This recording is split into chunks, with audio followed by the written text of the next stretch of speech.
వేములవాడ పట్టణంలోని press club లో BRS యువజన విభాగం నాయకుల ఆధ్వర్యంలో మీడియా సమావేశం నిర్వహించారు. ఈ సందర్భంగా వారు మాట్లాడుతూ రాజన్న కోడెల విషయం పక్కన పెట్టి వ్యక్తిగత విషయాలు తీస్తూ డైవర్ట్ రాజకీయాలు చేస్తున్నారని, మంత్రి కొండా సురేఖ సిఫార్సు చేసిన కోడెల పంపిణీ సక్రమమా అక్రమమా మీరే తేల్చి చెప్పాలని, ఇప్పటి వరకు స్థానిక ఎమ్మెల్యే వీటిపై ఎలాంటి స్పష్టత ఇవ్వకపోగా నియోజకవర్గ ఇన్ఛార్జ్ చెల్మడపై వ్యక్తిగత విమర్శలు చేస్తూ కాలయాపన చేస్తూ నిన్నటి రోజున రాష్ట్ర నాయకులు ఏనుగుల రాకేష్ రెడ్డి కోడెల మృతిపై శాంతిహోమం జరపగా ఆ విషయాన్ని డైవర్ట్ చేయాలని కాంగ్రెస్ నాయకులు కుట్ర రాజకీయాలు చేస్తున్నారని పేర్కొన్నారు. ఈ సమావేశంలో సీనియర్ నాయకులు లెక్కిడి మహేందర్, వాసాల శ్రీనివాస్, సుంకబాగ రాజు, ఎస్కే పర్వేజ్, మంతె సందీప్, దుర్శెట్టి ప్రేమ్చారి, బూర రాజశేఖర్, ఎండి రఫీక్, వెంకట సాయి, తీగల హరీష్, చీటి సంధ్యారాణి, రాకేష్ తదితరులు ఉన్నారు.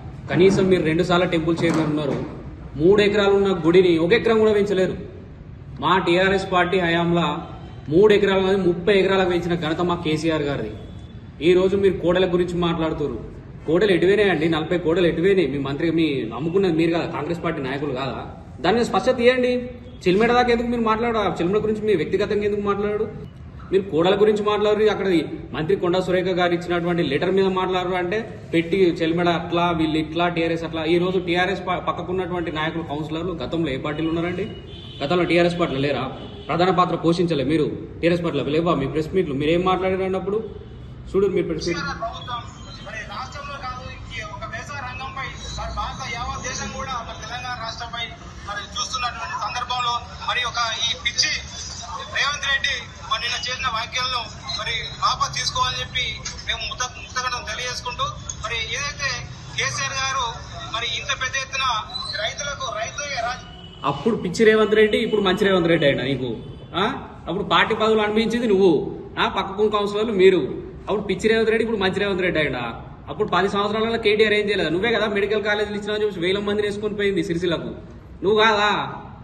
ఈ రోజు కాంగ్రెస్ పార్టీని ప్రజలు నమ్మే పరిస్థితిలో లేరు. పూర్తి స్థాయిలో ప్రజలను మోసం చేసింది. మీ మాటలు ఎవరు నమ్మరు. ఇవాళ మహిళలకు ఇస్తాన్న మహిళలకు ఇచ్చేటి లేవు. తులం బంగారం లేదు. ఈ రోజు చెల్మెడ గురించి మాట్లాడే నైతిక హక్కు అందులో ఉన్న వాళ్ళకి ఎవరికి లేదు.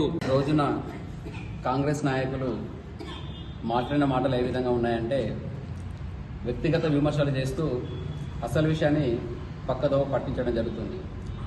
గత 10 రోజుల నుండి కోడెల విషయంలో తెలంగాణ వ్యాప్తంగా కూడా చర్చ జరుగుతూ ఉంటే ఇక్కడ నాయకులు ఈ విషయాన్ని తప్పుదో పట్టిస్తున్నారు. ఎందుకు అనంటే, ఇక్కడ కోడెల సంరక్షణ పేరిట మాకు చేత కాదని చెప్పేసి అని రైతులకు ఇవ్వడం ఓకే, తప్పనట్లేదు. కాకపోతే ఈ మంత్రి గారి సొంత మండలం అయినటువంటి తన అనుచరులు కట్టబెట్టేంతవరకు కరెక్ట్ అని చెప్పేసి మేము ఈ నాయకులను అడుగుతా ఉన్నాం. రెండో విషయం ఏంటంటే, ఈ కోడెలు సక్రమంగా జరిగాయా లేదా అన్న విషయం కూడా మీరే తేల్చాలి. ఎందుకు అనంటే, ఆ రోజు నాడు మేము ఈ విషయం పైన మేము ఈ ఈఓ ఆఫీస్ దగ్గర ధర్నా చేస్తూ ఉంటే మా ప్రమేయం లేదు, నా లెటరే తప్ప అని చెప్పేసి మంత్రి గారు అన్నారు. మరి ఈరోజు మీ పోలీసులే కదా వాళ్ళని ఎఫ్ఐఆర్ వేసి వాళ్ళని జైలుకి పంపింది. మరి ఇది విషయం నిజమా కాదని మీరు తేల్చుకోవాలి. మళ్ళీ ఇక్కడ రెండో విషయం, సంవత్సర కాలంలో మేము ఎంతో అభివృద్ధి చేస్తామని చెప్తా ఉన్నారు. ఒకళ్ళు 1000 కోట్లు అంటారు, ఒకళ్ళు 600 కోట్లు అంటారు. అభివృద్ధి విషయంలో కూడా చర్చకు మేము సిద్ధమే.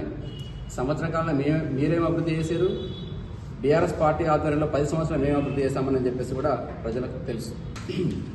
ఇప్పటికైనా కూడా కాంగ్రెస్ నాయకులు మీకు ఒకటే చెప్తా ఉన్నాము, ఇంత జరిగినా కూడా మీరు ఈ డైవర్ట్ రాజకీయాలు పక్కన పెట్టేసి ఒకటే మీరు మీకు ఇప్పుడు ఈ పాపం అంతా పోవాలని మీరు ఒకటే చేయాలి. కాంగ్రెస్ నాయకులు కానీ మీరు కానీ ఒకటే చేయాలి.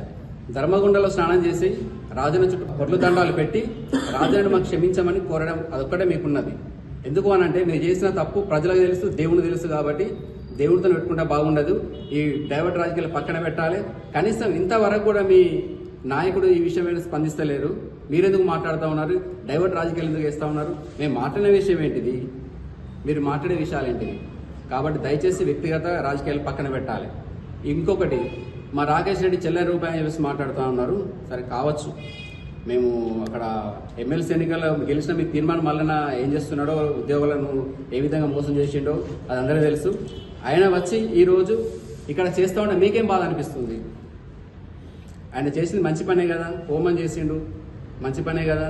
కోడల సంరక్షణ పేరు మీద కోడలను బాగా చూసుకోమని చెప్పి తప్పేమున్నది?